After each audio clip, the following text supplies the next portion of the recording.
নষ্ট হইও না, নষ্ট হইও না। সুন্দর এই জিন্দিগি নষ্ট করে দিও না।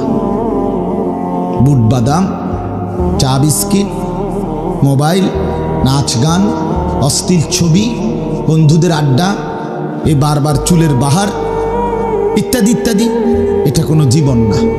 এটা কোনো সুস্থ স্বাভাবিক জিন্দিগি হইতে পারে না, পারে না। এই প্রতিবন্ধী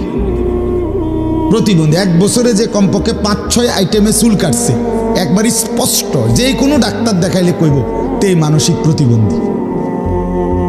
মাকে মোটেও মার কাছে 2টা মিনিট বসে না, বাবার কাছে। সমবয়সী শয়তান, দুষ্ট, এই বন্ধুদের সাথেই জিন্দিগি কাটে। এই জীবনটাই এমন এক খামখেয়ালি, লাওয়ারিস, পিতৃমাতৃ পরিচয়হীন এক জিন্দিগি, যার সাথে কোনো তার বাবা দাদা বংশ সমাজ পাড়া মহল্লা কিচ্ছুর লগে কোনো মিল নাই। আমি তো সবসময় এটা, এই যে সমস্ত ছেলেদের চুল সামনে পিছনে ডানে বামে বড়, তোমরা মূলত সহজ হিসাব, তোমরা মা হারা, বাবা হারা, বংশ হারা, ইজ্জত হারা, সমাজ হারা। কারণ তোমাদের এই চুল চেহারার সাথে তোমার বাবা, তোমার দাদা, তোমার বংশ, তোমার দেশ, তোমার পাড়া, তোমার মহল্লা, তোমার জাতি, তোমার আল্লাহ, তোমার রসুল, তোমার কোরআন, তোমার সুন্নাহ, তোমার এলাকার কোনো আলেম, কোনো ভদ্র মানুষ, কোনো দিনদার, কোনো নেককার, কোনো নামাজি, কারোর সাথে এটার মিল নাই। তাহলে এটা তুমি কোনখান থেকে নিলা? তার মানে তুমি এই সমাজচ্যুত এক সন্তান, তুমি এক সমাজচ্যুত সন্তান, তুমি মা বাবার বন্ধন ছিন্ন এক সন্তান। এটাই বাস, যে তুমি তোমার মা রাখ, তোর মা দিয়ে আমি কিনব। আমার দরকার হইল, আমার পছন্দ হইল মোবাইলের ওই কোনো বেঈমানের মডেল, কোনো কাফেরের মডেল। এইভাবে জিন্দিগি পার হয়ে যাবে, ঠিক আছে, কিন্তু কবর আখেরাত পার হবে না, পার হবে না দোস্ত। জীবনটা মোবাইলের জন্য না, জীবনটা আল্লাহ তাআলার গোলামির জন্য। আল্লাহ তাআলা ইবাদতের জন্য বানিয়েছে, ইবাদতের জন্য। আপনারা এই বাপ চাচারা ভাইবেন আপনাদের সন্তানের দিকে, যার এক বিন্দু কোনো অনুভূতি নেই, কি করে না করে, কেন করে, কোথায় করে, কোনো টাইম নাই, টেবিল নাই, হাঁটা চলার কোনো সিস্টেম নাই ইসলামের সাথে, আল্লাহর কোরআনের সাথে, রসুলের তরিকার সাথে। হ্যাঁ, এটা হাইওয়ান জানোয়ার ছাড়া আর কিচ্ছু কিচ্ছু। আমি তো প্রতিদিন বলি, যে সমস্ত ছেলেরা তোমরা পেশাব করে পানি নাও না, টয়লেট পেপার ব্যবহার করো না, পানি ব্যবহার করো না, তোমরা মাঝে মাঝে কুত্তার দিকে চাইও, কুত্তার লগে তোমারে একটু মিলাইয়া নিও, যে তোমার সাথে দেখবা দারুণ মিলতা। হ্যাঁ, প্রয়োজনে কুত্তার সাথে একটা সেলফি তুলে একসাথে, যে আমরা 2 জানোয়ারকে কেমন দেখায় দেখেন। অসংখ্য মানুষ কমেন্টস করে জানাবে আপনাদের 2 জানোয়ারকে দারুণ দেখাচ্ছে, মানাইছে না। একজন ঠ্যাঙ্গালগি দিয়া মতে, আরেকজন ফানি ছাড়া মতে, দারুণ সেরকম দেখাচ্ছে, দারুণ হয়েছে। অপবিত্র সন্তান, যার শরীর নাফা, পেশাব করে পানি নেয় না, এটা মানুষের কোনো কাতারেই পড়ে না, মানুষের কোনো সমাজেই পড়ে না, এটা কোনো কাতারেই না। ভদ্রতার কিচ্ছু নাই এটার ভিতরে, অপদার্থ, অপবিত্র, এটা অপবিত্র। এজন্য এটা বোঝা দরকার। আল্লাহ তাআলা আমাদেরকে মুসলমান বানাইছে, 800 কোটি মানুষের মধ্য থেকে আল্লাহ পছন্দ করে, আমাদের কোনো যোগ্যতা ছাড়া, আমাদের কোনো তদবির ছাড়া আল্লাহ দয়া করে আমাকে মুসলমান মা বাবার ঘরে জন্ম দিয়েছেন, এই তাফালিং আর এই ফালতু কাজ করার জন্য নয়। এজন্য প্রিয় ভাই, নষ্ট হইও না, নষ্ট হইও না, নষ্ট হইও না। সুন্দর এই জিন্দিগি নষ্ট করে দিও না। বুট বাদাম, চা বিস্কিট, মোবাইল, নাচ গান, অশ্লীল ছবি, বন্ধুদের আড্ডা, এই বারবার চুলের বাহার ইত্যাদি ইত্যাদি। এটা কোনো জীবন না, এটা কোনো সুস্থ স্বাভাবিক জিন্দিগি হতে পারে না, পারে না। এ প্রতিবন্ধী। এক বছরে যে কমপক্ষে 5-6 আইটেমে চুল কাটছে, একবারই স্পষ্ট, যে কোনো ডাক্তার দেখাইলে কইব তে মানসিক প্রতিবন্ধী, কোনো সন্দেহ নেই। তার সিরা বাস্তব, এটা কোনো সন্দেহ নেই। কারণ এর যে তার সিরা, এটা লইয়া কোনো সন্দেহ নেই। কারণ যে পাগল, যে মাতাল, সেই এরম করে, কি করে না করে হে কই তারে। আমি আমার মাথার চুল থেকে পায়ের নখ পর্যন্ত যা করি আমি তা জানি, প্রতিটার সাথে আমার কোরআন সুন্নাহর সাথে মিল রেখেই আমল করতে চেষ্টা করি। আমার হিসাব আছে, সনদ আছে। মুসলমান, মুমিন, নেককার, নামাজি, দিনদার প্রত্যেকের চলাফেরার একটা হিসাব আছে। হিসাব ছাড়া, নিয়ন্ত্রণহীন, লাগাম ছাড়া যার জিন্দিগি, তার জীবন মানুষের জীবন নয়, বরং হাইওয়ান, জানোয়ারের জীবন। এটা বোঝা উচিত। চলেন, বলতেছিলাম যে আল্লাহ তাআলা নারীকে সৃষ্টি করেছে। ওই 2 ছেলে দেখেন বয়ে বয়ে বুট খায়, এই যে হেরা দুজন সুন্দর, মানে হেরার হিসাব বলে এনে যে এতগুলো মানুষ, এটা আমার কি দরকার? আমার দরকার আমার বুট খানা, বুঝেন নাই? এই যে দুজন তামাশা আর কি। কে কি মনে করে, কে কি ভাবে, কে কেমন দেখা যায়, এত তান আমার টোয়া লাগবে। আমার মনে যা চায়,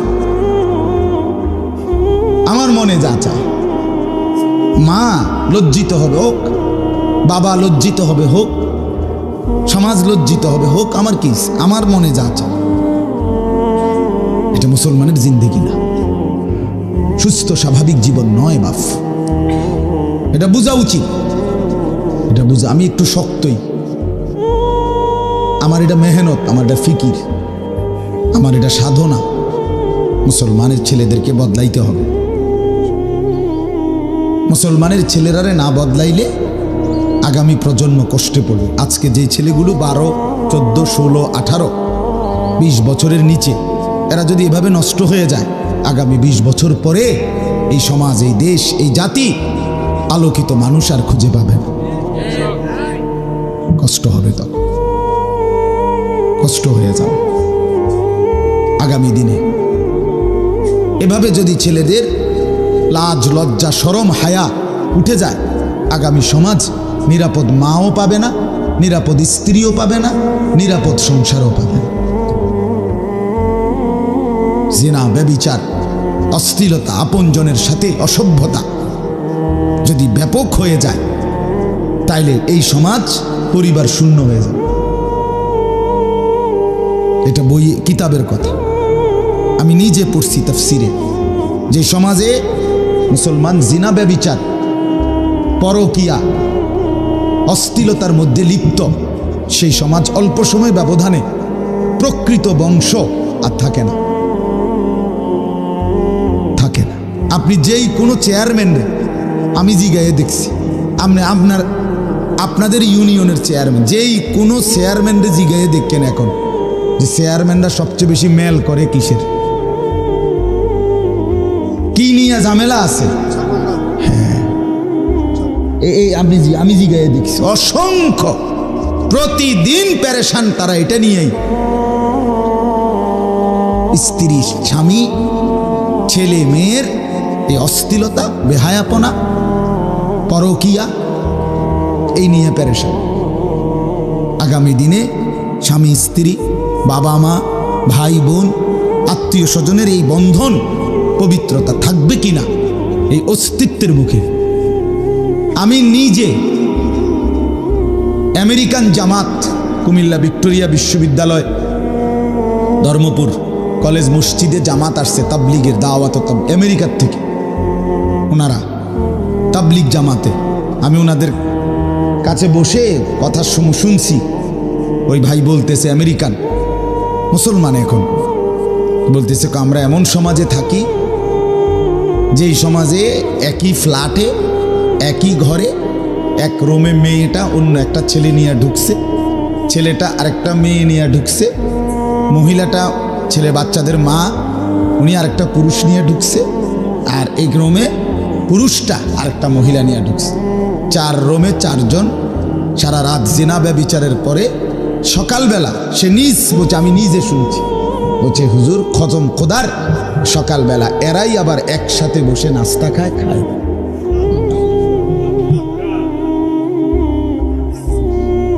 আধুনিকতা, প্রগতি এদেরকে এখানে পৌঁছায় দিছে। বংশ কোথায়? বংশ কোথায়?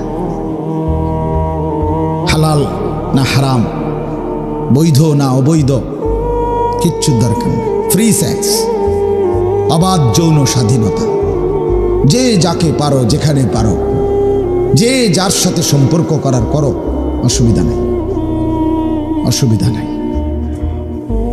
বন্ধু, এভাবে টিকবে না দেশ, এভাবে জাতি টিকবে না, এভাবে সমাজ টিকবে না। আপনাদের মুরব্বীদেরকে বলুন, আপনারা আপনাদের ছেলেদের দিকে নজর দেন, চেয়ে দেখেন মানুষের সুরত কয়টা, আর বেনামাজি বেহায়ার চেহারার অবস্থা কি দেখেন। মোবাইলে ছবি দেখতে দেখতে, উলঙ্গ নাচ দেখতে দেখতে চোখ ভিতরে ঢুকে গেছে, কোমরের মধ্যে অর্ধেক নাই গোস্ত, যৌবনের কোনো শক্তি নেই। নিজের হাতকে অশ্লীল কাজে ব্যবহার করে অশ্লীলতার বেহায়াপনার মাধ্যমে শরীর শেষ, যৌবন শেষ, জিন্দিগি শেষ। এক জগ ফানি অপদার্থের মা যদি কয় যে তুই কদূর এই জগ ফানিটা কদূর আইনা দেখ, ফাইতাম না, ফাইতাম না, ফাইতাম না, ভাল লাগে না। আপন মা যদি বলে যে তোর বাপেরে এই 3 বাটিওয়ালা বাটির মধ্যে 2 ভাত কত দিয়ে বিষ্ণুপুর বাজারে, পারতাম না, এক কথা পারতাম না। পারতাম না কেন? ভাল লাগে না। তার মানে অশ্লীলতা, অসভ্যতা, গুনাহ, উলঙ্গ ছবি আর এই সমবয়সীদের আড্ডা, এই অসভ্য জঙ্গলিদের হাঁটা চলার কারণে এই অপদার্থের শরীরের মধ্যে ভালো কাজ করার, কল্যাণ কাজ করার, বাবা মার খেদমত করার, সমাজের কোনো উপকার করার ন্যূনতম মানসিকতা নাই। নিজের শাহওয়াতের গোলাম, নিজের কামনা বাসনার গোলাম। 24 ঘন্টা লজ্জাস্থানের শাহওয়াত, এটা যা চায় এটা পূরণ করার জন্যই ব্যস্ত। খালাস, এর নাম জিন্দেগি, এর নাম জিন্দেগি।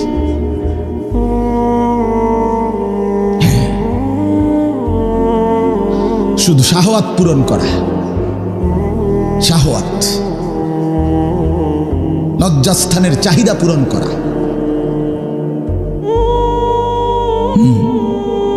এজন্য দোস্ত আমার, বন্ধু আমার, বাবারা আমার, ছেলেরা আমার,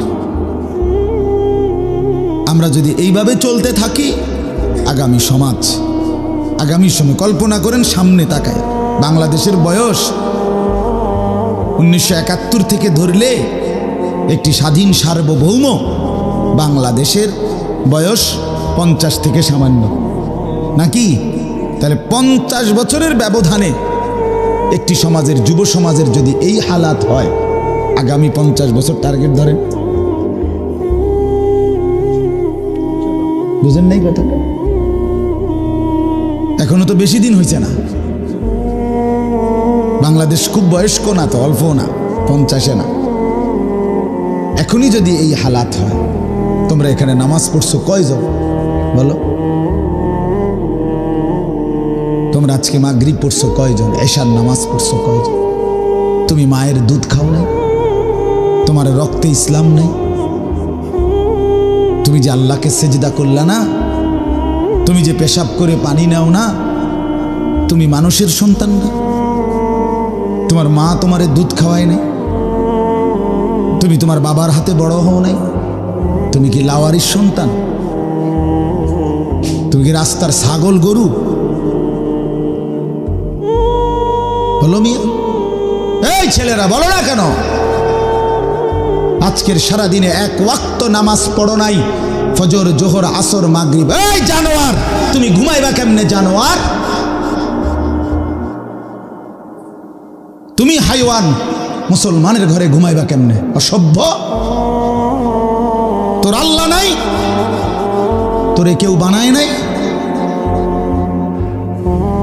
আজকের দিনে যে কয় লোকমা ভাত খাইছো না ফরমান, তোর বাপে খাওয়াইছে বেটা, তোর আল্লাহ খাওয়াইছে। সে মনিবকে সেজদা দিলি না কেন বেঈমান? বলো। 18 বছরের সন্তান, 16 বছরের সন্তান, 14 বছরের সন্তান, সুস্থ সবল, চোখ নাক কান হাত পাও সারা দেহ সবল, তুমি অপদার্থ, সেজদা দাও না কেন? আপনারা বাবারা কোথায়? আপনারা মারা কোথায়? 365 দিনে, খোদার 365 দিনে এক বছর আপনার একটা ছেলে কোনো দিন ফজরের নামাজ পড়লো না, একদিনও ফজরের নামাজ পড়ে না, জানেও না ফজরের ওয়াক্ত হয় কখন। এই জানোয়ার মুসলমানের ঘরে কেমনে ঘুমায়? তার মাকে, তার বাবা কই? হ্যাঁ, সংসার করছে হেওয়াটা, সংসার। খাট কিনছে, সোফা কিনছে, বদনা কিনছে, লোড়া কিনছে, চার কাপ কিনছে, নুনের বাড়ি কিনছে, হেওয়াটা উল্টাইছে। টাইলস দিয়া ঘর করছে, টাইলস, বাথরুমও টাইলস, মাশাআল্লাহ। কপাল, জিফুত এখন টাইলসে মতে, সুবহানাল্লাহ। জিফুত টাইলসে মতে, কত বড় সৌভাগ্য। সোফাত বইয়ে, বাপ দাদা ফিরিত বইছে, অন্যায়নাথ কর কিসে বইয়ে? সোফাত। খালাস, এই জিন্দেগি না, অপেক্ষা করেন, আমিও আপনারাও।